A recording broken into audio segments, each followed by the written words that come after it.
Good morning, everybody. Here it is bright and early, and I'm doing my ritual with the prayer beads, the necklace or the bracelet or the trapo. We call it lots of different things. But I just wanted to share with you the process that I like to go through that helps really anchor me in the ritual of utilizing this as a force multiplier for prayer. You know, we're not really taught how to pray, really. Even in the scriptures, Jesus taught his disciples how to pray. So I think it's really important that we conceptualize prayer and really believe in it and think about what it does for us. It is a force multiplier, which means it'll take whatever we put into it and we'll get it back multiple times. The more you pray, the more it multiplies the goodness in your life. Not only as it focuses your body and it becomes a self-fulfilling prophecy of what you say and the thoughts that you hold, which we know become real. It also, I think, taps into the divine presence of God, where we will have intervention and we'll have help as he is there winning the battles on our behalf and helping us fight our best fight. I start with the knot, and that's why we don't have any kind of buckle. This knot in this paracord is very purposeful. And as you hold it in your strong hand, like we've practiced in the Trapo video, you always hold it here so you can get used to just grabbing it and having it ready.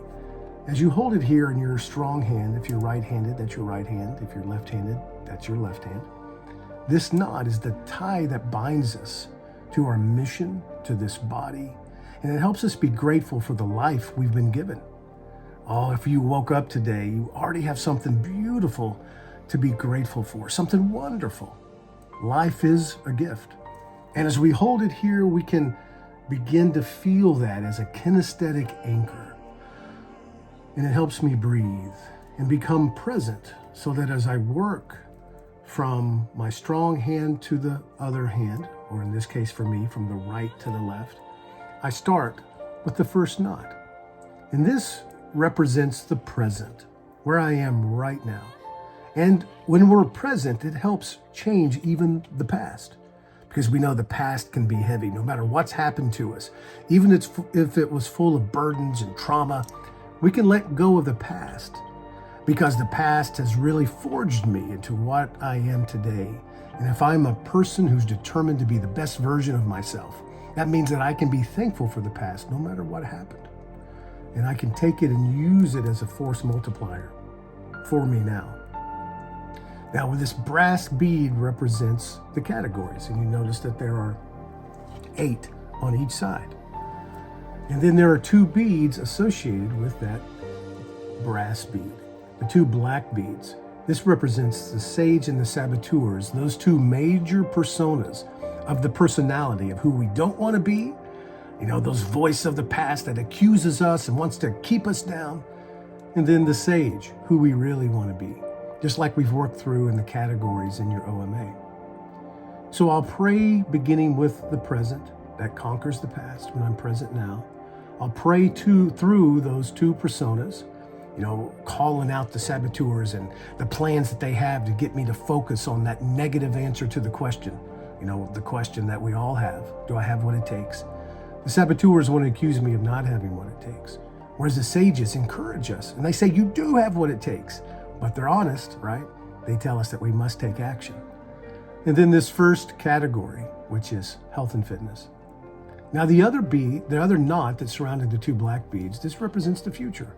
So we want to pray as if our prayers have already been answered, which means that when I am thankful for the now and the ability that I have, this first knot, and I pray against the saboteur and I feed the sage and I am thankful for the sage and I can differentiate between the 2 voices, I then can project that into the future for this category.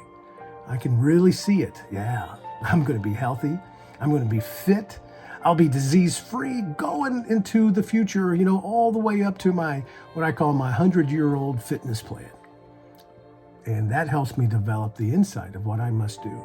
And when I spend time praying through this every day, oh man, it's amazing the traction that you get.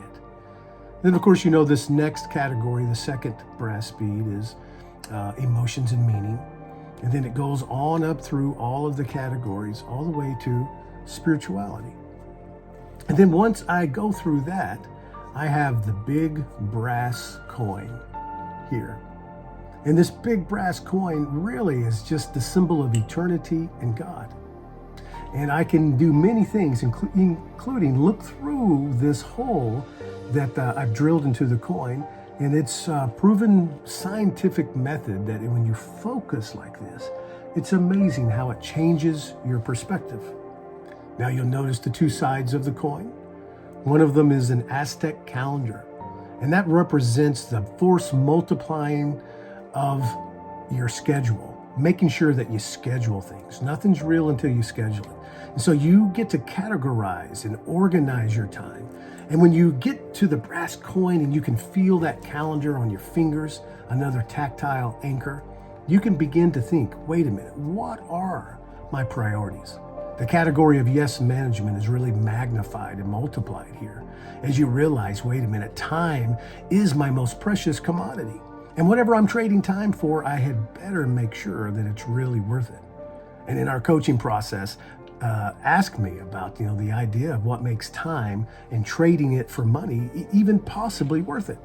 Because you think about a person, let's say on their deathbed, what amount of money would they give to have another day, another month, another year on this life to do the good work, to spend with their family? There's not enough money that could buy that, right? And so when we realize how precious time is, it takes things to the complete next level. You flip the coin over, and it is the symbol of the head of a person, of our knowledge. And there's a hole there, meaning that every person, the Bible says, God has placed eternity in our hearts, which means that we must seek to grow, because growth is a sign of life. And if we're not growing, if we're not really putting knowledge and learning and the process of that into our lives, we will feel empty. And you see the circle. The circle represents eternity and God himself. And so when we can get here, we can give praise, if that's your faith system. We can give glory and honor to the Lord. And you can begin to discover what that looks like as you feel the weight and the copper in your hands. And we know copper in and of itself has healing properties as it helps detoxify the body. And so think about it, while you're actually holding this, it's doing its good work to get rid of inflammation and toxins. A lot of thought went into this.